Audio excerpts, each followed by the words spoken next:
ফ্যামিলির সবাই মিলে ঘুরতে যাওয়ার মজাটাই কিন্তু আলাদা। সো হ্যালো এভরিওয়ান, সবাই কেমন আছো? আশা করি সবাই খুব ভালো আছো, আমরাও খুব ভালো আছি। আমি দিশা, আর আমি কিন্তু কখনো কোনো দিন ব্লগ করিনি। আমি এই ফার্স্ট টাইম একটা ব্লগ তোমাদের সামনে শেয়ার করছি। তো তোমরা জানিও ব্লগটা কেমন লাগলো।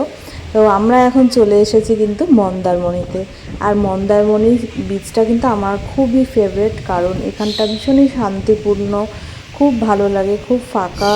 মানে এখানে ফটো ভিডিও যেমন খুশি করো, মানে কোনো অসুবিধাই হয় না। তাই খুব ভালো লাগে এখানকার বিচটা। আর ক্রাউড আমার খুব একটা পছন্দ নয়, আমার একটু শান্ত পরিবেশটাই পছন্দ করি। তো আমরা এখন চলে এসেছি মন্দারমণিতে। আর আমাদের হোটেল খুঁজতে খুঁজতে খুব দেরি হয়ে গেছিলো, তাই আমরা আগে লাঞ্চ করে নিয়েছি। তারপরে এখানে সমুদ্রের ধারে এসে একটুখানি ঘোরাঘুরি করছিলাম। তার মধ্যেই আমার হাজব্যান্ড হোটেল খুঁজতে চলে গেছিলো। আর এই রিসর্টটা আমরা বুকিং করে নিয়েছিলাম, আগে থেকে বুকিং করা ছিল না বলে একটু প্রবলেম হলো। তো তারপরে আমরা খুঁজে এই রিসর্টটা পেয়ে গেছি। আর রিসর্টটা কিন্তু খুব সুন্দর ছিল, মানে আমার কাছে তো খুবই ভালো লেগেছে, আর খুব রিজনেবল প্রাইসের মধ্যেই ছিল। আর এখানকার ব্যবস্থা খুব ভালোই ছিল। আর তারপরে দেখো এখানে ঝড় বৃষ্টি শুরু হয়ে গেছে। আমরা হোটেলে পৌঁছে একটু ফ্রেশ হয়ে ভেবেছিলাম আর একটু বেরোবো, কিন্তু সেই বেরোনোটা আর হলো না। তার মধ্যে এত ঝড় বৃষ্টি শুরু হয়ে গেছে যে ভয়ই লাগছিল। আমরা তো ভাবলাম যে পরের দিনও যদি ঝড় বৃষ্টি হয় আমরা তো আর ঘুরতে পারবো না, মানে ঘুরতে আসাটাই বেকার হয়ে যাবে। তো তারপরে আবার ঝড় বৃষ্টিটা একটু থেমে যেতেই দেখো এখানে সুইমিং পুলের মধ্যে সবাই খুব মজা করছিল। আমরা আর যাইনি সুইমিং পুলে, কারণ বাচ্চারা ছিল, ওরা যদি ওই ঝড় বৃষ্টির জলের মধ্যে সুইমিং পুলে নামে তাহলে যদি ঠান্ডা লেগে যায়, সেই কারণে আর মানে সুইমিং পুলে আমরা নামিনি। তো আমরা ওপর থেকে দেখছিলাম, বারান্দা থেকে দেখে মজা নিচ্ছিলাম। তো যাই হোক, এরপরে আমরা তো রাত্রিবেলা ডিনার কমপ্লিট করে ঘুমিয়ে পড়লাম। এবার সকালবেলা উঠে আমরা কিন্তু আবার সি বিচে চলে যাচ্ছি। আর আমাদের রিসর্টটার থেকে এরকম একটা লন মতো ছিল, এটার থেকে হেঁটে গেলেই সামনেই সি বিচটা ছিল। আর এই সি বিচটা দেখতে এত ভালো লাগে, খুব সুন্দর লাগে। আমার তো মানে এত ভালো লাগে এই ফাঁকা পরিবেশটা, সে আর বলার মতো না। তোমাদের কার কার এরকম ফাঁকা পরিবেশ ভালো লাগে অবশ্যই কমেন্ট করে জানিও।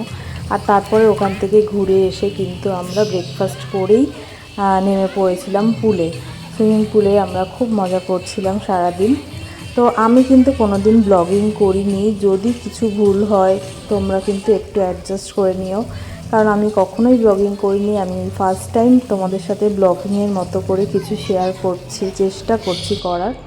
তো তারপরে আবার বিকেলবেলা, এটা ভিউ বিকেলবেলাটা দেখো কি সুন্দর লাগছে, লাইট দিয়ে পুরো সাজানো, খুবই ভালো লাগছিল। আর দুটো দিন আমাদের খুব ভালো মতো কেটেছে এনজয় করে। তো আমরা তো ভাবছি আবার কবে যেতে পারবো এই রকম ঘুরতে বেড়াতে। বেড়াতে কার না ভালো লাগে, তাই না? তো এরকম ঘুরে বেরিয়ে আনন্দ করতে তো সবারই ভালো লাগে, কিন্তু সময় হয় না সব সময়। তারপরে পরের দিন আমাদের আবার বাড়ি যাওয়ার পালা। এই বাড়ি যাওয়ার সময় আমরা গেছিলাম মেরিন ড্রাইভে। মেরিন ড্রাইভটা কি সুন্দর দেখতে, আমি এই ফার্স্ট টাইম গেলাম। তো এত ভালো লাগছিল, ওখানকার ঢেউগুলো এত সুন্দর, ঢেউটা আসছিল, মানে কি বলবো, মনে হচ্ছিল ওখানেই থেকে যাই। কিন্তু এত কড়া রোদ ছিল, যেহেতু আমরা সামার ভ্যাকেশনের টাইমে গেছিলাম, বাচ্চাদের স্কুল ছুটি ছিল তখন, সেই জন্য সেই টাইমেই গেছিলাম। তো খুব ভালো লাগছিল এখানটা। তো বেশিক্ষণ দাঁড়াতেই পারিনি। আমি আমার মেয়েকে বলছিলাম একটু ওই দিকটা পাথরের কাছে যেতে, যাতে ফটো তুলতে পারি। আর তারপরে তো আমরা এখান থেকে ফিরে আসছিলাম। এবার ফেরার টাইমে আমরা গেছিলাম দীঘাতে। দীঘাতে আমরা গেলাম, ওল্ড দীঘাও গেছিলাম আর নিউ দীঘাও গেছিলাম। তো এটা যাওয়ার পথের মানে রাস্তাটা কত সুন্দর না, ভিউটা খুব ভালো লাগছিল আমাদের।